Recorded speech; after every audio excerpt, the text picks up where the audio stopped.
मध्य प्रदेश के सीधी से इस वक्त की बड़ी खबर सामने आ रही है। नगर पालिका अध्यक्ष काजल वर्मा को हाईकोर्ट से बड़ा झटका लगा है। जी हां, हाईकोर्ट ने एक अहम आदेश जारी करते हुए उनके वित्तीय अधिकारों पर रोक लगा दी है। यानी अब काजल वर्मा नगर पालिका से जुड़े किसी भी विकास कार्य, भुगतान, स्वीकृति या फिर अन्य वित्तीय फैसलों पर हस्ताक्षर नहीं कर सकेंगी।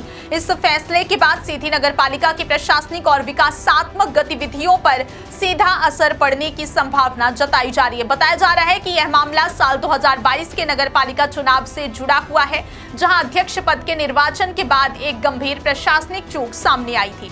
नियमों के अनुसार राज्य निर्वाचन आयोग से प्राप्त अधिकृत परिणामों के आधार पर राज्य सरकार को अध्यक्ष के निर्वाचन की विधिवत अधिसूचना यानी गजट नोटिफिकेशन जारी करना अनिवार्य होता है। क्या आपके बोरवेल में बार बार पानी की समस्या हो रही है? 30 किलो के लोकल पाइप दे रहे हैं धोखा, बार बार टूटते हैं और खर्च बढ़ाते हैं? तो अब भरोसा कीजिए न्यूट्रॉन केसिंग पाइप पर। एक्स्ट्रा मजबूत, लंबी उम्र के साथ अब बाजार में मिलने वाले 30 किलो के पाइप को करें बाय बाय और आज ही लगवाएं neutron 40 kg borewell casing pipe.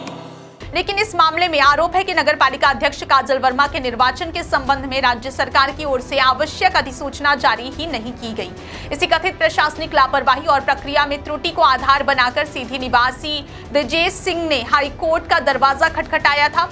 याचिकाकर्ता ने कोर्ट के सामने यह दलील रखी थी कि जब तक निर्वाचन की प्रक्रिया विधिवत अधिसूचना के माध्यम से पूरी नहीं होती, तब तक अध्यक्ष पद से जुड़े अधिकारों का वैधानिक उपयोग सवालों के घेरे में रहेगा। मामले की सुनवाई के दौरान हाईकोर्ट ने रिकॉर्ड और प्रक्रिया का परीक्षण किया, जिसके बाद अदालत ने प्रथम दृष्टया याचिकाकर्ता की दलीलों को गंभीर मानते हुए काजल वर्मा के वित्तीय अधिकारों पर रोक लगाने का आदेश दे दिया। कोर्ट के इस फैसले का सीधा मतलब यह है कि अगर नगर पालिका अध्यक्ष अपने पद पर रहते हुए वित्तीय मंजूरी से जुड़े किसी भी निर्णय में भूमिका नहीं निभा सकेंगी, जब तक कि मामले में आगे कोई नया आदेश या अंतिम निर्णय सामने नहीं आता। इस आदेश ने न सिर्फ सीधी नगर पालिका की राजनीति में हलचल बढ़ा दी है, बल्कि प्रशासनिक स्तर पर भी कई सवाल खड़े कर दिए हैं। सबसे बड़ा सवाल यह है कि यदि निर्वाचन प्रक्रिया से जुड़ी अनिवार्य अधिसूचना समय पर जारी नहीं हुई तो इसकी जिम्मेदारी किसकी है?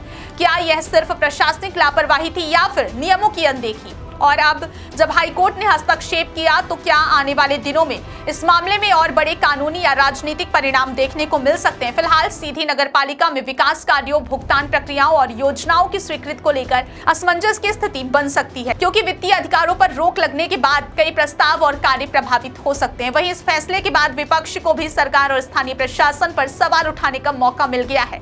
कुल मिलाकर सीधी नगर पालिका अध्यक्ष काजल वर्मा पर हाईकोर्ट की यह कार्रवाई एक बड़ा कानूनी झटका मानी जा रही है, जिसका असर सिर्फ एक पद या एक व्यक्ति तक सीमित नहीं रहेगा, बल्कि नगर पालिका के पूरे कामकाज और स्थानीय प्रशासनिक व्यवस्था पर भी दिखाई दे सकता है। अब सबकी नजर इस बात पर टिकी है कि राज्य सरकार, नगर प्रशासन और काजल वर्मा की ओर से इस फैसले पर आगे क्या कदम उठाए जाते हैं।